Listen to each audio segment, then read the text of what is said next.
you have this kind of 8-step framework to closing on a property. You want to kind of talk us through it, and then we can ask some questions about that? Yeah, of course. So, when you're getting started, obviously the first thing is to pick out a home and put it under contract. So we usually make sure that all the details in your contract are correct. We've taken your binder deposit or your earnest money deposit in the real estate terminology, and then really make sure that you are getting started and hitting the ground running. We will send you out a checklist, which your lender will too, of all the documentation that you're going to need to put together. And that list is pretty extensive. From there, they can put everything together to give you disclosures, which will lay out your terms, what interest rate you qualify for. And as soon as you click, I agree, they get started, right? So from there, our team will actually help facilitate the appraisal, getting the appraiser into the home and making sure that those come in at value for the loan product. You'll be conditionally approved. We'll work through some last minute items, make sure you have insurance. And then from there, we're clear to close, which is the best phone call in the world, right? Where can I meet you and where can you sign this package? Okay. So I took a little bit of notes as you were talking about this. So it's, correct me if I'm wrong, for the 8 steps, is it pick out a home? Is that step 1? Yeah. Right. Sign and that your contract. Locking it in. Lock it in, you pick it out and you lock it in, right? Then it's the checklist. Yep. We're going to collect all your documentation that you're going to need for the loan process. So a lot of paperwork gathering. Yeah, that's right. So disclosures, is that the 3rd step? Then appraisal, or is there something in between those two? Nope. Yep. Okay. Appraisal is going to be your next step. Okay. Appraisal. Insurance? That comes a little bit later. So the whole file with your documentation and your appraisal is actually going to go down to what's called you're going down to be underwritten to be approved with conditions. So that's our next little stage there is, I have all my documents, I have my appraisal, let's get it in front of an underwriter to say the bank is going to let you be approved with the following conditions. So conditions, we will satisfy those. And usually one of those conditions is insurance, making sure that you have adequate coverage. So that's number 7. And then clear to close is number 8. And then clear to close. And that, that close is basically when you sit down and you sign paperwork for like 45 minutes, right? Yes. A little carpal tunnel. A lot of paperwork, but we usually have a notary come out and meet you. They show up with your package, they leave with your package, and then you just have to make a trip to the bank. So that's awesome. And listen, Lauren, we talked about this at length, right? This is the toughest part, right? Like this period between picking out a home and signing for 45 minutes and starting that passive income journey is the toughest experience out of these, like 8 steps. I'm sorry. Where do most people start to like have hiccups, or where is the first part where you can feel a little bit of pain? Sure. I would say probably collecting documents if you are not an organized individual, because depending on how you make your money, it can be, I haven't done my taxes last year, or I have an extension, or I own a couple businesses. And with that requires some facilitation with your CPA. Maybe we have to get documentation from the IRS. So that if you're not excited to keep the steam going, will really slow you down. But then from there, those will produce what is the questions that come when you're conditionally approved, and they want answers. They want to know why this is this way. And then you have to produce some additional letters of explanation or more documentation showing that that issue has since been resolved. Yeah. As you're saying this, so I'm in the process right now of, we've picked out, I guess I'm on part number 2. I'm slowing you down.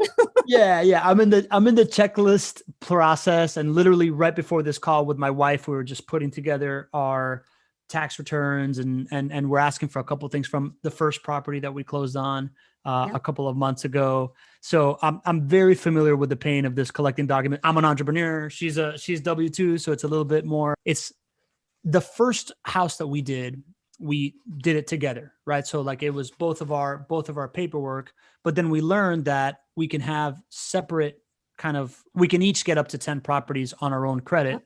And she's the W-2 employee, right? So it's easier for her to gather the paperwork, and it's less stuff to quantify going forward. First of all, is that accurate of my thinking like that?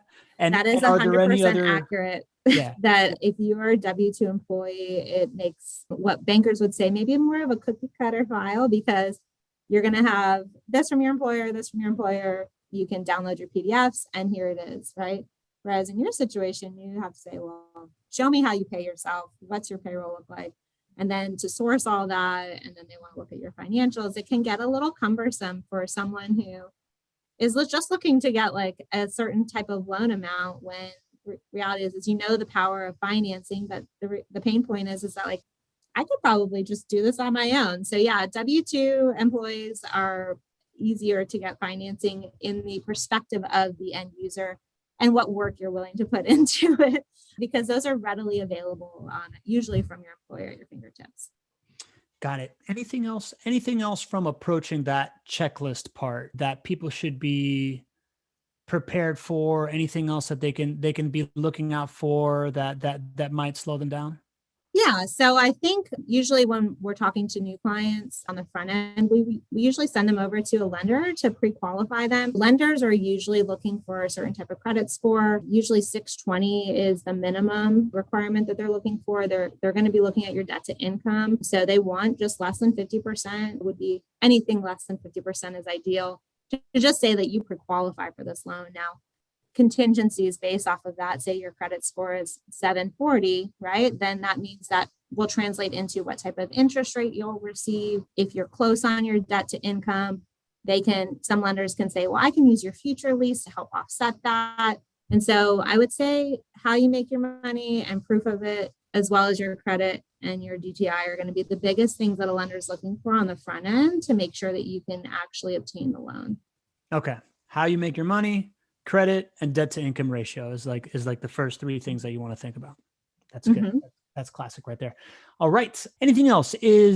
Are there any other major hurdles that once you have that in and you get the paperwork in, you're pre-approved with the lender, what happens at that point? Like what is a potential kind of like place to trip up at that point? Yeah. So where we've really seen some pain points is, when we are talking to our clients in the front end, we tell them, hey, we're about to go on this journey together.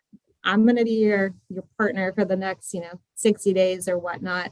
But this is like the commitments I'm going to need from you. And really where we've seen some pain points in the loan process with our clients is they've either opened up additional lines of credit, they might have went and bought a car, and anything that's going to fluctuate that debt to income ratio will really throw a hiccup in your loan, because on the front end, they're looking at it from one way, and then at some point that will still come up, right? They pull your credit on the front end, and then they pull it right before they close to make sure nothing has happened in between.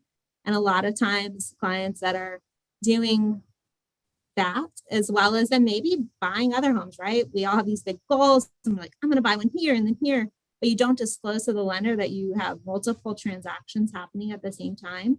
They always find out. So my suggestion when we're talking to clients on the front end is, let's commit to this like timeline to be together. Let's not do this. Let's not open up any new lines of credit. Let's not go buy a new car. And let's try to avoid that mass. We all have big goals and we want to go out there and purchase, but let's do one transaction at a time, right? So that way we can underwrite you as is, get you to the closing table, and then you can start all over again, or you can go and purchase it out in another market somewhere. Got it. So I'm hearing don't introduce new variables into the equation. Once you got that checklist, don't add anything that checklist would have asked for after getting that checklist. Exactly.